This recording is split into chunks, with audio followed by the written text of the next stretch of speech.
Okay, so I have this question. How do you handle a client who doesn't want to pay upfront? What do you do in a situation when a client doesn't want to pay upfront? Um, and whatever upfront might be a percentage of what your bill is.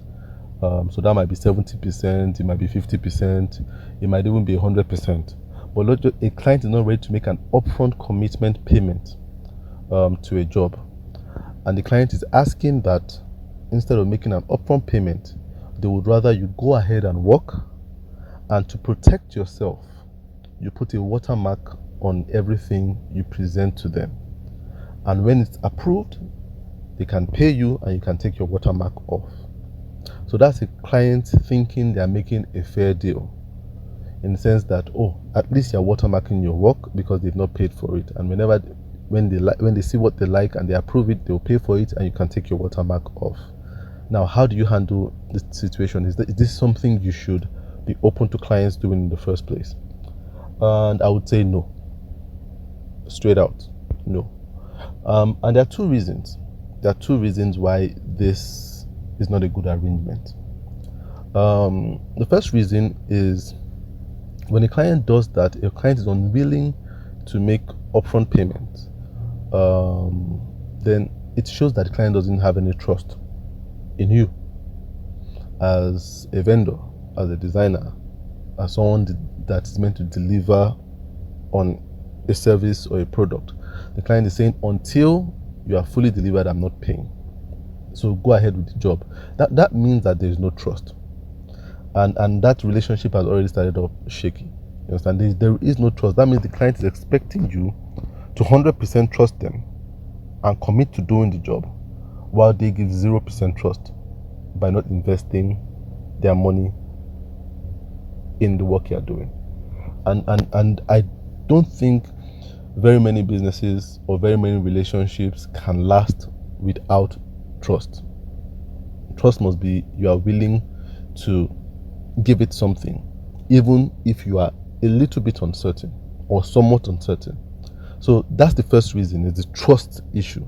There's a trust issue there where the client doesn't trust that they're going to get good service from you. And this might be from a bad experience the client has had with some designer in the past, but there is no reason why the client should put that burden on you because of the fault or the failings of a designer in the past.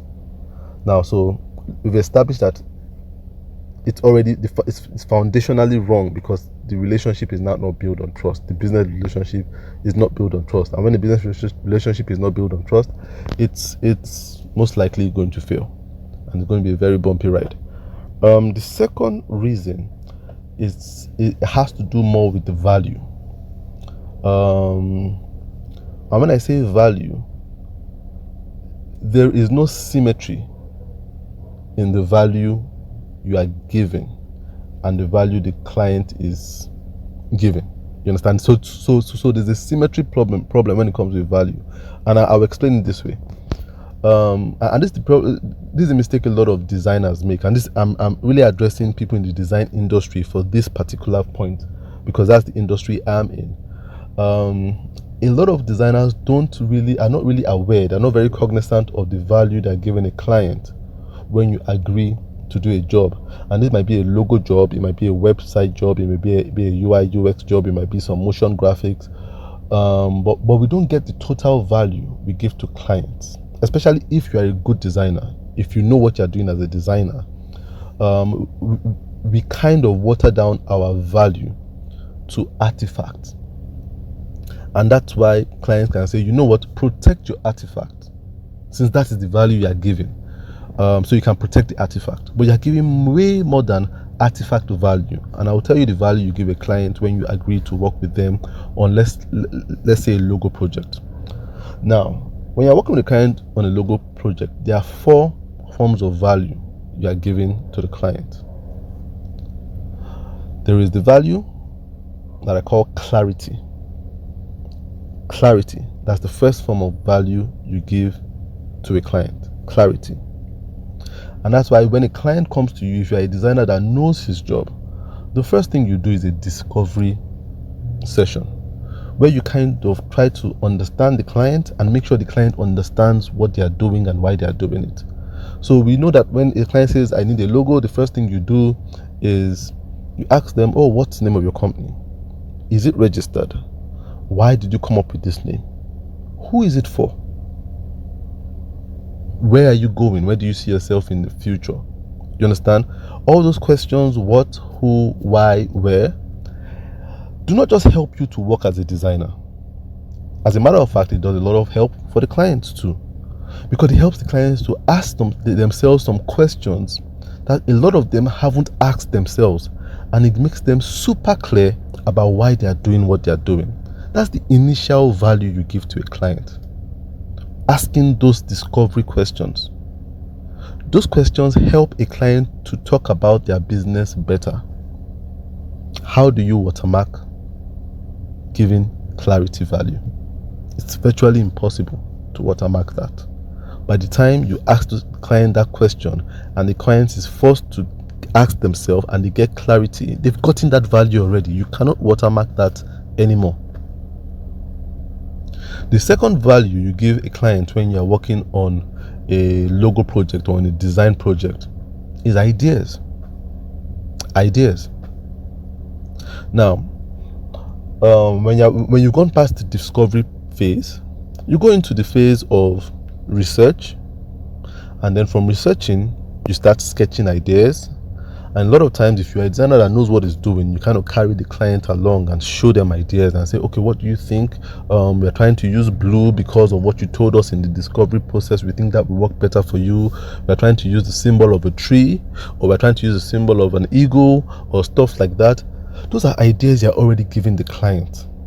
Those are ideas. Those are already execution ideas, logo ideas you're giving the client. Now, the truth is that the client might like your ideas, but they don't like your execution. So when you put your ideas in illustration, your execution skills as a designer might not be very strong, or might not be to the client's taste. Now, the client might say, I don't like this logo you've done for me. But the client lives with the idea of a tree and an eagle and the color blue. So even if the client should dismiss you because they don't like your style of execution, they go to the next designer. And because they already have clarity and idea, they tell the next designer, you know what, I want to work on this logo, and I have this idea of an eagle and a tree and the color blue, which was the value they got from you, which you couldn't watermark. You can't watermark ideas because it comes in the process. The third value you give a client is strategy. Strategy. And you see, when you are working on ideas, and sometimes when we are working on presentation, when we are presenting a logo to a client, we do what we call mock-ups and put the logo in real life situations and merchandise, like real life items, and show the client how they can use these logos. You'll be surprised how many clients have not thought of how they can use their logos in diverse ways. So when you put a logo on a sweatshirt, you put a logo on a flash drive, you put it on a car in a particular way, you are already strategizing for the client how to market. Do you understand? So even if they do not like the artifact that you've created, they've seen various ways of marketing. They've seen, oh, we can put this thing, we can do billboard marketing, we can do mobile marketing, we can do merchandising. They never thought of those things. How do you watermark these things? Because they've seen it already. They've seen these things already. Do you understand? So by the time they get someone that does the logo that they like, they get that someone to do that logo that they like, they know how to use it already because you're giving them a strategy. Now, the fourth value is the one we are all used to, which is artifact. It is that logo, those pixels you give, that website, that app. But remember, a lot of things went on. From the discovery, which gave clarity, to the brainstorming, which gave ideas, to the marketing, which gave strategy, before you came up with the artifact. And that is the only thing you can actually watermark. But the client has gotten 3 out of 4. So it's never a good idea to say, I am holding off payment, and the only thing you can do is protect artifacts. So start working. Because the moment you start working as a designer that knows what is doing, you start giving value immediately. And the client has to pay for that value.